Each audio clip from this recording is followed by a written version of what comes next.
Good evening, everyone. Giants walk the earth. I knew one. Many of you knew one.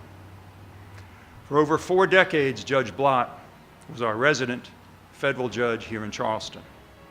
Diminutive in size, but towering in intellect and compassion, he handled major cases and minor cases with the same care and concern. It's hard to appreciate the span of Judge Blatt's tenure. When he was appointed in 1971, Elvis was just beginning his Las Vegas comeback. The Beatles had just broken up. President Nixon had not yet ordered the Watergate break-in, and cassette tapes were all the rage. There are many ways to look at Judge Blatt's accomplishments and his legacy to Charleston and the state.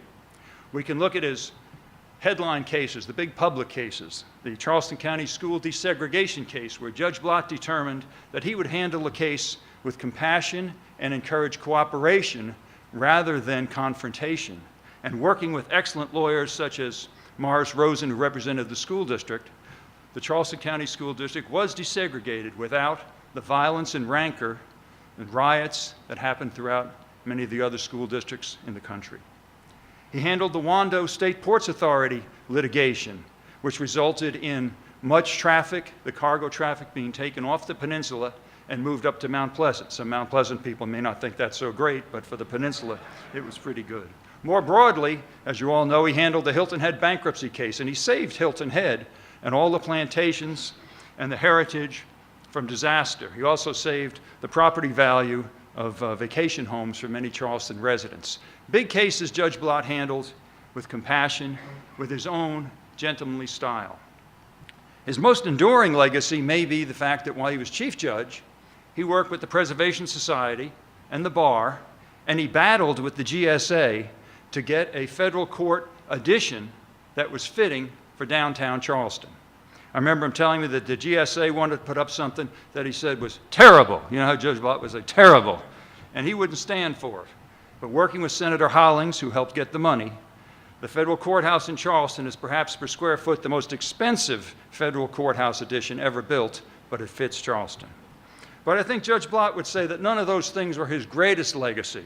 If you wanted to look at Judge Blatt's legacy, you had to look at things that didn't make the headlines. You had to know about the hundreds of lawyers who came to him over those 40 years with private problems, both personal and professional, and Judge Blatt's door was open to them.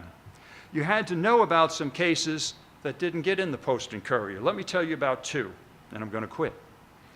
I came with Judge Blatt in August 1977, and in a few months into the job, I got my first federal court eviction case. In those days, the federal district judges, believe it or not, had to handle evictions by the federal government of tenants being thrown out of low-income housing federally subsidized. So I'd been on the job a couple of months. This was around early November 1977. I came into Judge Blatt and I said, Judge, we got this eviction case. It sounds like the tenant hasn't paid in 6 months. The government's got a pretty open-shut case. Judge Blatt said, well, let's see what happens at the hearing. So next day, we would meet the night before. The next day, the U.S. Attorney came down, Assistant U.S. Attorney came down from Columbia, presented his case, sounded pretty good to me. And Judge Blatt would say, let me hear from the defendant. And the defendant would usually be either a single mother or perhaps a young couple, very often minority. And Judge Blatt would say, how are you doing? What's going on? How are your children? How many do you have? Are they in school? Are they staying out of trouble? And provided Judge Blatt got the right answers, he would handle it something like this. This one happened to be early November, so I remember it very well. He said, Mr. United States Attorney, this is November 10th. Thanksgiving's coming up. I can't put somebody out on the street with Thanksgiving coming up. And then we got Christmas right after that, and New Year's going to follow on there. I can't put them out between the holidays, so let's do this. Let's continue this case till January 15th. You all come back and we'll see what the situation is then. And the U.S. Attorney, of course, looked a little befuddled and said, all right, Your Honor. So we went back into chambers, and I said, well, Judge, what good is that going to do? It's an open and shut case. He said, Ed, first of all, I like to give people a chance. But also, I find that if I give them some time, the U.S. Attorney may work something out. The folks may find they can get a job if he was out of a job. Something may happen. He said, let's see what happens. And more often than not, something would happen. So developed in chambers, what I came to know, and Dawes will know who followed me as Judge Blatt, was the holiday rule. In these federal eviction cases, Judge Blatt would never put anyone out around the holidays. I told you Thanksgiving to January was out. Easter week was out. Memorial Day, 4th of July was out. We had one, in fact, it became sort of an inside joke about these holidays when these things would be scheduled. I remember one we had, late July. It came up late July. And I came and I said, Judge, we got one coming up, eviction next week. This is late July. I said, I don't know any holiday around here. You're going to put this off. I said, the only thing I could find was Emily Bronte's birthday is July 30th. He said, well, I can't do Emily Bronte's birthday. He said, we're going to continue it till August, and we'll give until Labor Day. And that's how Judge Blatt liked to treat people you never heard about, people who never had a break, to give them a break. And I'll tell you one more. Judge Blatt was trying a case, personal injury case, a right serious case, as he would say. A young boy had touched some high-power voltage lines, burned his arms off down to the elbows, double amputee. And the case couldn't be settled, came to trial before Judge Blatt. Power company was being represented by a very famous defense lawyer, one of the best. And the plaintiff's attorney had the plaintiff, young boy, on the stand. He says, Johnny, I'll use Johnny, his name. How you doing? Well, I'm doing fine, sir. Tell the jury what you used to do before this happened. Well, I used to like to go out and run and play football, and I especially liked fishing. Plaintiff's lawyer says, well, I guess you can't fish anymore now, can you? He says, no, sir, I still try to fish. I'm not quite as good, but I still try to fish.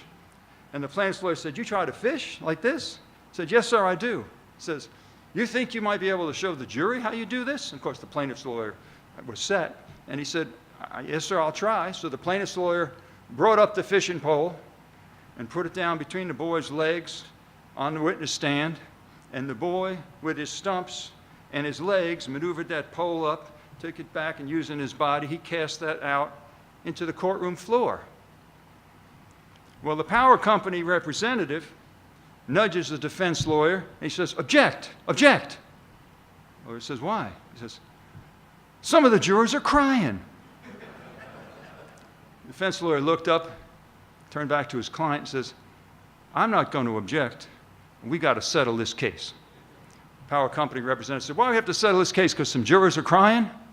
The lawyer said, no, because the judge is crying. And they did settle the case.